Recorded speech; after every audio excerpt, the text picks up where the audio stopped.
Normal kenyam kana diala kontin barwai ne ba kalin gwasme kanor online TV channel biya kamal kejan gwasme barodan palping kaleng roi ne ten baraling kejan thakme en wala shanka kel ka pai baro ron kina dangra wijan dangra widi cha bana jome bana jaling kel kan konon yam gorjen wa mi jiram jidit kanor online TV channel der subscribe kede notification bell der jotwan ko mishi lar mishi shop da shamala shube keji gwasa dana pai larich bana jome bana jeling kel kadua badan en shirika me chato kaje jo banin lad gwasa me wudjanga mishi gat che kwal re which ka america bana jeling kel to kon kalar ko ken bana linga ta dana nakaje nak jere which ka juba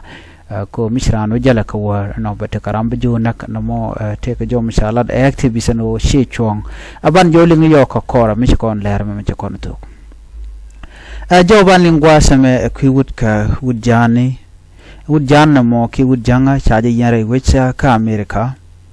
chayen ka america police ni ko shagat shaja kwal ke jagat pech gan mi shagat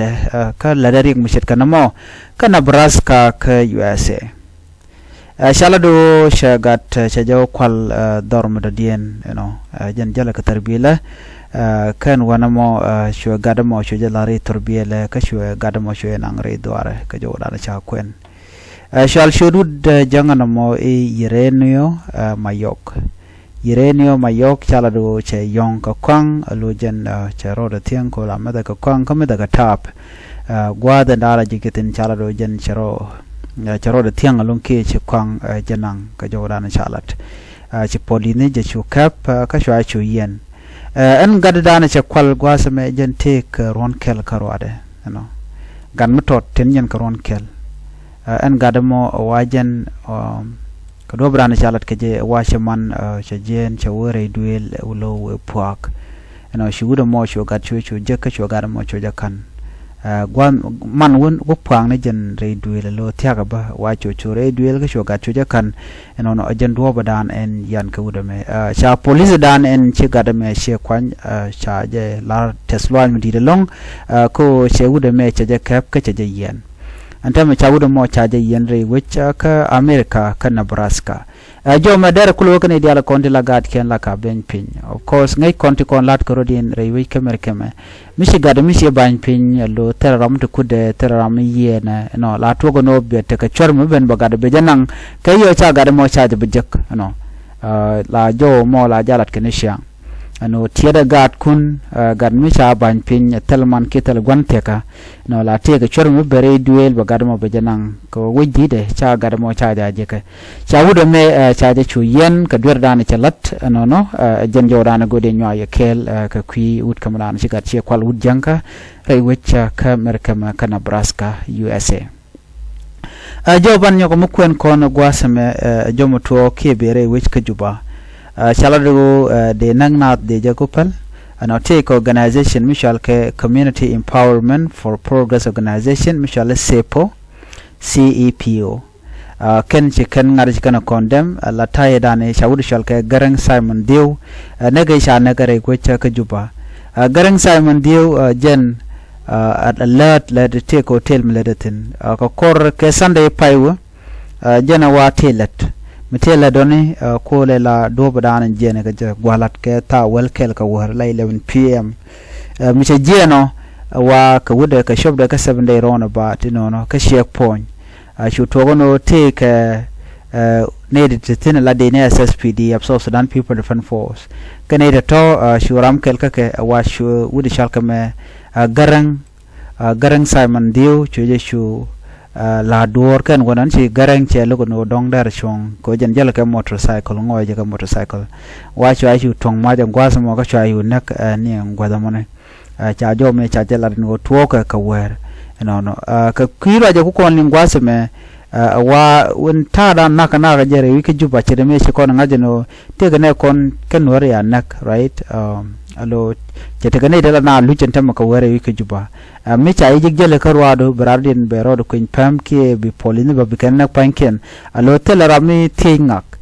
ka jo cha kun gwase me cha do ne me shi chong shi magwa ko mi baran ba je wiana ke no ka dong baram dan na ga charge bijak good thing ka jen kwi garang salman diu ka jena ka juba hotel ko jena hotel staff member no ka jena ko hotel ko jena ko ngai en la jenya lunga na jen gwalat yo bu ko jen wi cheng wi long ko chitam che to gwa dan le de ka je ka jeno ba jo further drop no ba ilo nak netin konti la ji security tin kwala gang no panki na kan content kuna la target na madara magwa na mo je ka long ajen mo kwala gwasa me sepo the community empowerment for progress organization eno de nak nat ka word je pala netin konti la ne tila ji security kini de kon la gang ko men chalet ka garang kanaga chanaga shi magwa mi je ka long ko en ta da na jere wi ka juba ka yo ba jo tang pinya lo le chi tel mi chi tuok chala do na me mi jak ano ba ju na ka shek point ba gwa da danan ku de te ku le jekten ngwan mu don ko la kam do le ke kam tinni ka cha ju na ten de la ro nga ka me wa ja na ka na kam do le lo chor ba na me e men road gwa mu chong ne jenten ke tene de neten lo ko jiben ka dar ba chai de la nak ke chai de la ba de palwe ba chang chwi de bom cha jo mo cha jala do chine de ti kan la do men dan chore lat sha mi jak te ko mi kan lat kene de kon te la community empowerment chikan la no chine do ran sha lat no sha officer e nak ude shal ka me gareng kene chlo da te da long gareng Simon Dio ka do ba dan sha yen ka je no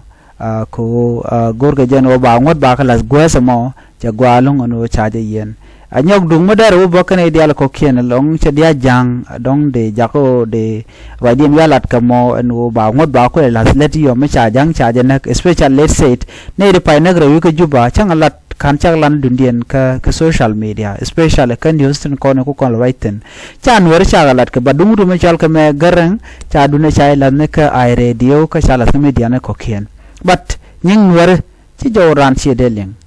telem deling ten sang ne ala all this organization la do to de net kona nakana de ka like they demand accountability ka queen kona ya nak but chan wer aga mat ke ten de wer anak china ga kwide la bal kana je bari mi cha joriyo no be baram mo ba binawra je longo kwide ko jego de na de kana but mi chin wer mi cha wer chan wer mo china dir ka kwide no she kon dia le kon ha la media ne mostly all of them